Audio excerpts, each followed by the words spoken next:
Mrs. Martinez, you're making the other residents uncomfortable. Dorothy Martinez looked up from her gardening, her hands deep in the soil of her small flower bed.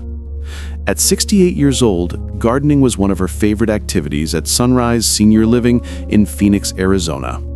The marigolds were just starting to bloom. Patricia Vaughn, the HOA president, stood over her with a clipboard and that particular expression of concern that Dorothy had learned to recognize, the kind that wasn't really concern at all. "I'm sorry, Patricia. I don't understand. What am I doing that's uncomfortable?" Patricia gestured vaguely at Dorothy's head. "The headscarf. Several residents have mentioned that it makes them uneasy." Dorothy touched her hijab, a soft lavender fabric that matched her gardening gloves. She'd been wearing hijab for 8 months, ever since she converted to Islam at age 67. "Patricia, we've been through this. This is religious expression. It's protected." "I understand that, Dorothy, but Sunrise is a community. We have standards, a certain aesthetic we maintain. Your headscarf doesn't really fit the image we're trying to project." "Have you ever been told you're too old to make your own choices about faith?" Dorothy Martinez had lived a full life before Sunrise Senior Living. Born in El Paso to Mexican immigrant parents, she'd worked as a nurse for 40 years. She'd raised 3 children as a single mother after her husband died young. She'd been Catholic her whole life, Mass every Sunday, rosary every evening. Then, 2 years ago, her daughter Sophia had married a Muslim man named Ahmed. Dorothy had attended the wedding with an open mind and an open heart.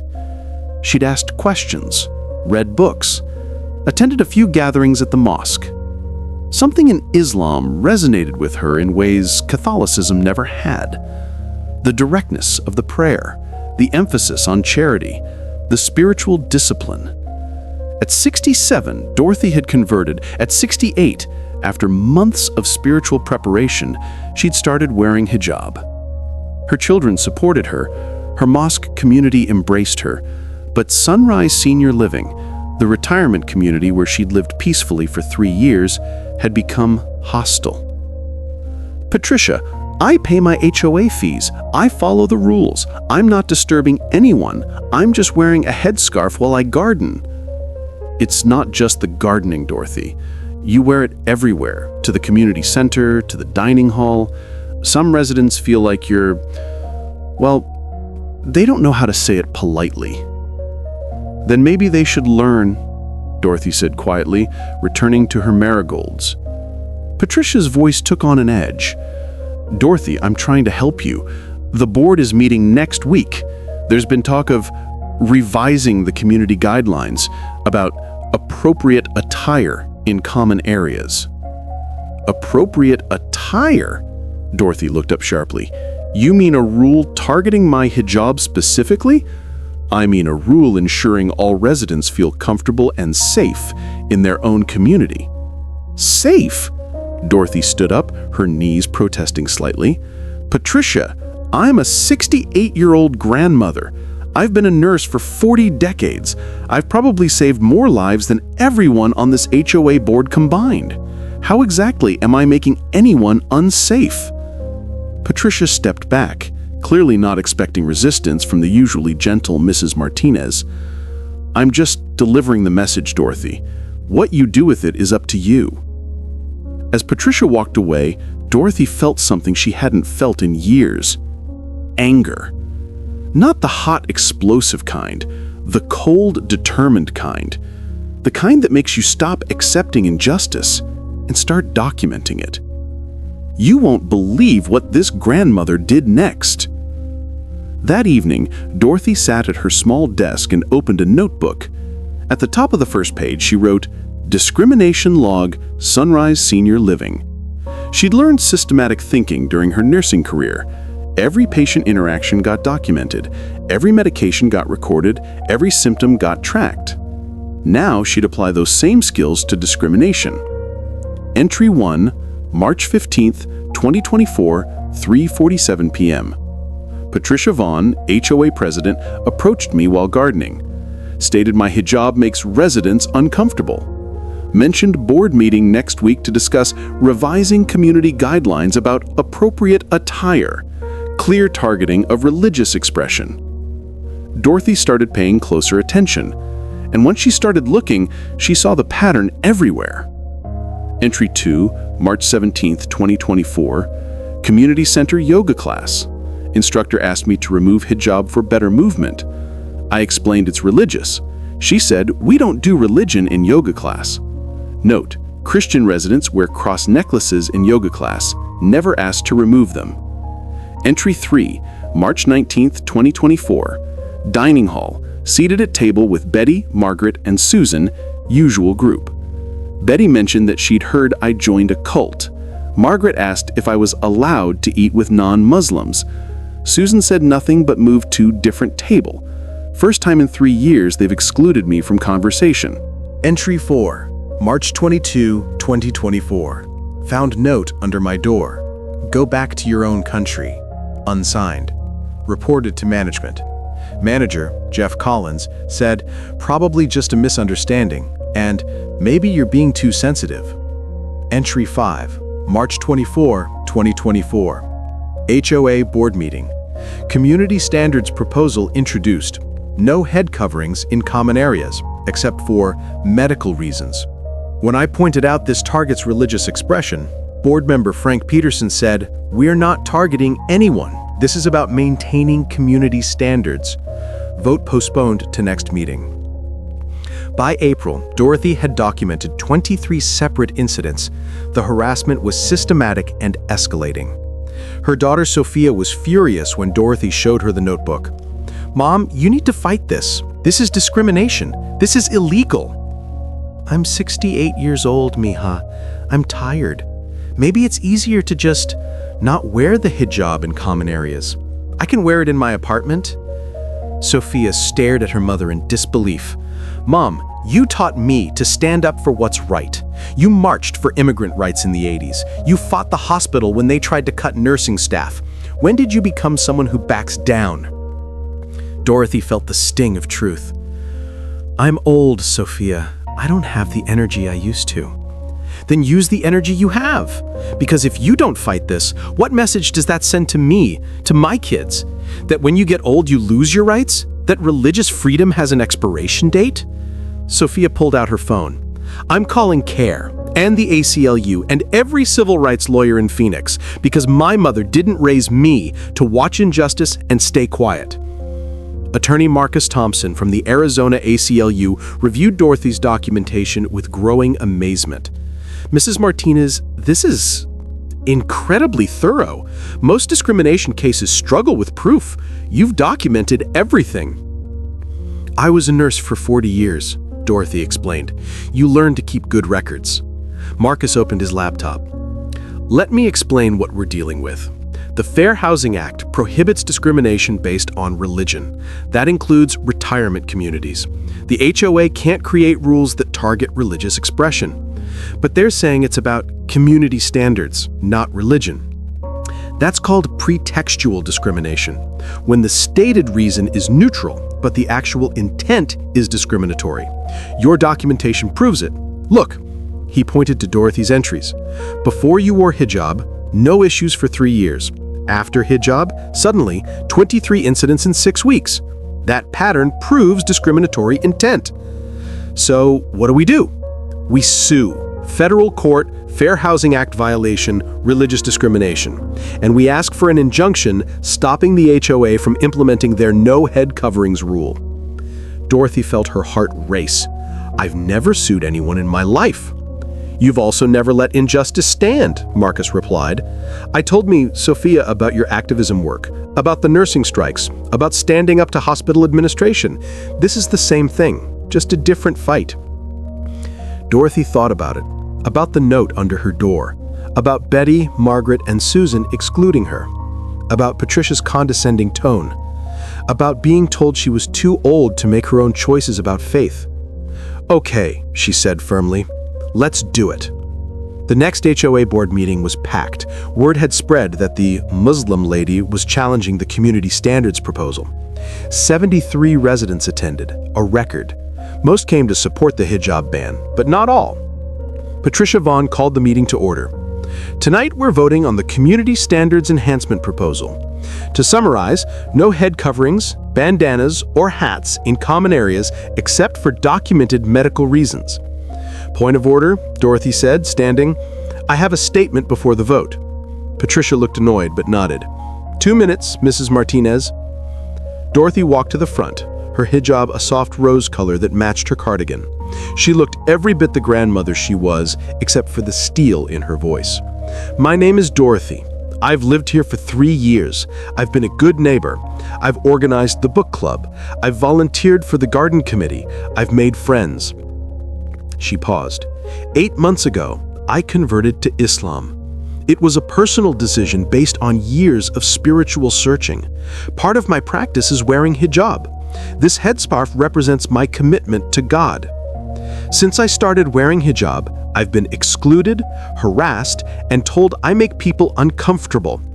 Today, you're voting on a rule specifically designed to force me to choose between my faith and my home. She pulled out a document.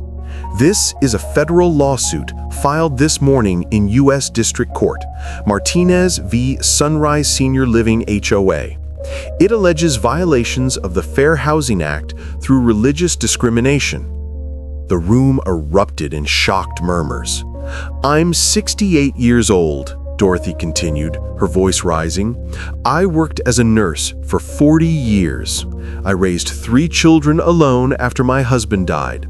I've lived through discrimination before, as a Mexican-American woman in the 1970s and 80s. I know what it looks like. I know what it feels like. And I'm not backing down. Not now, not at my age. Because if I don't stand up for my rights, I'm teaching my grandchildren that religious freedom expires when you turn 65. That's not the lesson I want to leave. She looked directly at Patricia. Vote however you want. Pass your discriminatory rule, but know this. Every vote will be documented in federal court. Every board member who votes yes will be named in the lawsuit. And when we win, and we will win, this community will learn what every community should already know. Religious freedom belongs to everyone, even grandmothers. Dorothy sat down. The room was silent. Then, slowly, someone started clapping. An elderly man in the back row, Harold Epstein, a retired rabbi. Mrs. Martinez is right, Harold said, standing with some difficulty. I'm Jewish.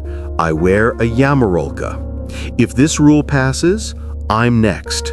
Religious freedom isn't negotiable. It isn't age-restricted. It isn't subject to HOA approval. A black woman in her 70s stood. I'm Reverend Joyce Williams. I wear my church hat every Sunday. If they can ban her hijab, they can ban my hat. This is wrong. One by one, residents stood. Not a majority, but enough. Patricia looked panicked. Let's table this vote, pending legal review. No, Frank Peterson said. We're voting now. The vote was 4-2 in favor of the ban.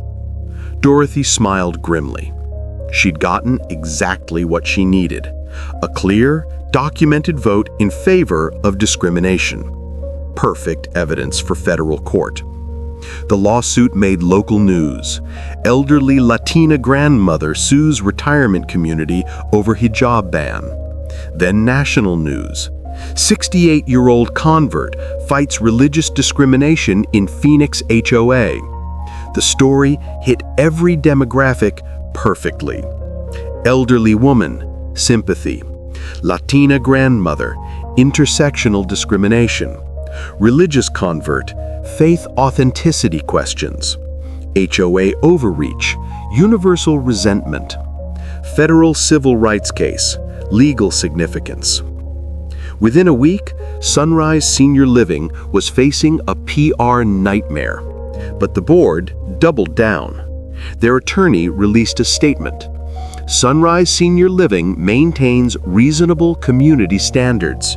Mrs. Martinez is free to practice her religion in private. Common areas are shared spaces requiring neutral presentation. Marcus Thompson's response was surgical. Sunrise Senior Living allows Christian residents to wear crosses in common areas. Jewish residents wear yarmulkes, but a Muslim woman can't wear hijab? That's not neutral. That's discrimination. The case attracted high-profile support. CARE filed an amicus brief.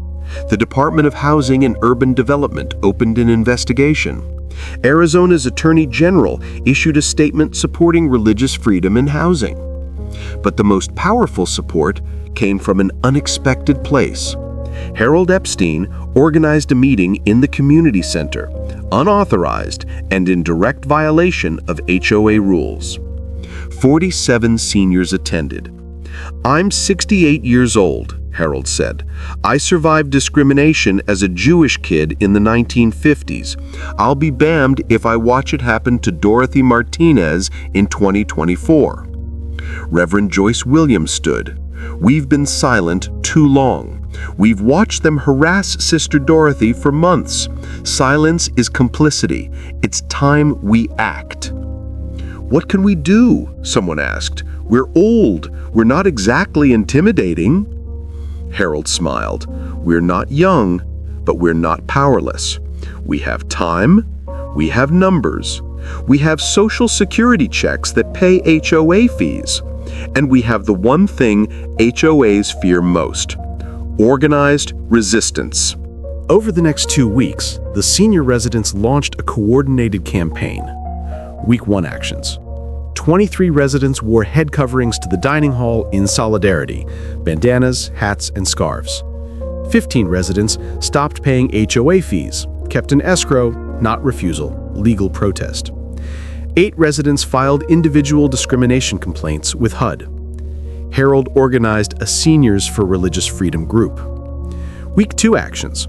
Local TV station did a feature, Grandmother Faces Hijab Ban in Retirement Community. 34 residents signed a petition demanding board recall. 3 board members received recall notices, required signatures met. Phoenix City Council member visited, expressed support for Dorothy. The HOA was in crisis. The community was divided. The negative publicity was affecting property values. Potential buyers were declining units after Googling Sunrise Senior Living discrimination. Patricia Vaughn called an emergency board meeting. Marcus Thompson received a call from Sunrise's corporate attorney. "We'd like to settle. Rescind the head covering ban, public apology, $50,000 to Mrs. Martinez." Marcus consulted Dorothy. "What do you think, Mom?" Sophia asked. Dorothy considered it. $50,000 was a lot of money. The ban would be rescinded. She had won. But then she thought about the note under her door, about Betty, Margaret, and Susan excluding her, about Patricia's condescending tone, about what would happen to the next Muslim senior who moved in. "No," Dorothy said, "not enough." Marcus smiled. "What do you want?" "I want a consent decree. Federal court oversight for 5 years. Mandatory anti-discrimination training for all staff and board members. A civil rights liaison position. And I want Harold Epstein on the board, elected in a special election to replace Patricia Vaughn." That's asking for a lot. "I'm 68 years old. I don't have time for half measures. Either we fix this systemically or we don't fix it at all." Marcus went back to Sunrise's attorney with Dorothy's demands. 3 weeks of negotiation followed. Sunrise resisted. But the PR damage was mounting. Property values were dropping. The HUD investigation was ongoing. Finally, they agreed to almost everything. The settlement was formalized as a federal consent decree, a court-supervised agreement with teeth. Terms: hijab ban rescinded permanently. No future rules targeting religious expression. $75,000 to Dorothy Martinez. Federal oversight for 5 years. Mandatory discrimination training, annual.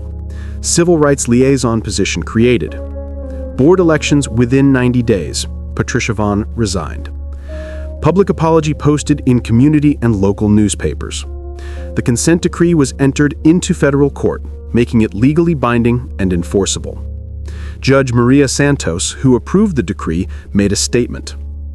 Religious freedom doesn't retire at 65. Mrs. Martinez's age makes her rights stronger, not weaker. Seniors are entitled to practice their faith openly, regardless of HOA preferences. This consent decree ensures Sunrise Senior Living remembers that. Harold Epstein won the special election for HOA board president. One of his first acts? Appointing Dorothy Martinez as civil rights liaison. The mandatory training sessions were eye-opening. Many residents genuinely hadn't understood they were discriminating. They'd thought they were protecting community standards. Betty, Margaret, and Susan approached Dorothy after one training session. "Dorothy, we owe you an apology," Betty said, her voice shaking. "We didn't understand. We were scared of something different. That's not an excuse, but it's the truth. I accept your apology, but more importantly, I hope you learned something." "We did," Margaret added. "My granddaughter is dating a Muslim boy. Before all this, I would have told her to break up with him. Now I'm trying to understand." The community changed slowly but noticeably. More Muslim families began touring Sunrise as potential homes for elderly relatives. The word had spread. This was a safe place now. Dorothy's daughter Sophia cried when she visited and saw her mother gardening peacefully, wearing her hijab, chatting with Harold and Reverend Joyce. You did it, Mom. You actually changed things. We did it, Dorothy corrected. Me, Harold, Joyce, Marcus, you. Change isn't solo work. At 70, Dorothy Martinez was featured in a Phoenix magazine article, the grandmother who took on her HOA and won. The reporter asked, "Do you regret converting to Islam at such a late age?" Dorothy laughed. "Late? I have 20, maybe 30 years left if I'm lucky. That's not late. That's plenty of time to live my faith authentically." What would you say to other elderly people facing discrimination? That age is not weakness. We've lived longer, seen more, survived worse. We have wisdom, experience, and time. Use them. Don't let anyone tell you you're too old to stand up for your rights. She pointed to her hijab, today a beautiful teal that matched her eyes. This isn't just fabric. It's a statement that I get to choose who I am, even at 70. That my faith matters. That religious freedom doesn't expire when you get your AARP card. And if anyone tries to tell you otherwise, document it, fight it, win, because you're not too old for justice. 5 years after the consent decree, Sunrise Senior Living had become a model for religious inclusion in retirement communities. The National Association of HOAs used Dorothy's case in training materials. The Fair Housing Council cited it in guidance documents. Law schools taught it in civil rights courses. But the real impact was personal. 3 other Phoenix retirement communities proactively revised their policies after seeing Sunrise's lawsuit. They didn't want to be the next federal case. CARE received a 40% increase in calls from elderly Muslims facing housing discrimination, but now they had Dorothy's case as precedent. Most cases settled quickly rather than face similar federal scrutiny. Dorothy, now 73, still lived at Sunrise. She still wore hijab, she still gardened, but now she also mentored. Young converts reached out, asking how she navigated faith later in life. Elderly Muslims facing discrimination asked for advice. Senior advocates studied her documentation methods. The Martinez method, they called it in senior rights circles. Systematic documentation, legal knowledge, federal remedies, and absolute refusal to accept age-based dismissal. Harold Epstein, now 81, remained HOA president, best board president we've ever had, residents said. He'd turned Sunrise into a genuinely inclusive community. Reverend Joyce had organized an interfaith senior group that met monthly. Muslims, Christians, Jews, Buddhists, atheists, all discussing faith, doubt, and aging with dignity. Dorothy started something, Joyce told a local reporter. She showed us that getting older doesn't mean accepting less. It means demanding more respect, more freedom, more justice. Dorothy Martinez's story wasn't about one grandmother winning a discrimination case. It was about shattering the assumption that elderly people are powerless. Age is not weakness. Experience is power. Documentation defeats discrimination. Federal law protects everyone, including grandmothers. The HOA had assumed Dorothy would be easy to push around. Elderly, alone, new to Islam, perfect target. They didn't expect a woman who'd spent 40 years as a nurse, who'd raised 3 kids alone, who'd fought hospital administration, who'd marched for immigrant rights in the 1980s. They didn't expect her daughter Sophia to mobilize legal support. They didn't expect Harold Epstein and Reverend Joyce to organize senior resistance. They didn't expect 47 residents to rally. They thought they could bully a 68-year-old woman into hiding her faith. They learned otherwise. Dorothy's case created lasting change. 47 retirement communities nationwide revised policies. 3 states strengthened housing discrimination protections for seniors. Federal guidelines on religious freedom in senior housing. AARP published Religious Discrimination Resource Guide. But Dorothy's favorite impact was simplest. Her granddaughter Sophia, named after Dorothy's daughter, wore hijab to her high school graduation. Abuela Dorothy taught me, young Sophia said, that faith isn't about being young or old. It's about being true. Dorothy watched her granddaughter walk across the stage, confident, proud, unapologetically Muslim, and felt the weight of legacy. She'd fought so her granddaughter wouldn't have to. That's what grandmothers do. Are you elderly and facing religious discrimination? Do you know seniors being told they're too old for faith choices? Dorothy's lesson: age is power, experience is strength, documentation wins, federal law protects everyone. You're never too old to fight for justice. You're never too old to stand up for your rights. You're never too old to make your own choices about faith. Share this if you believe religious freedom has no expiration date.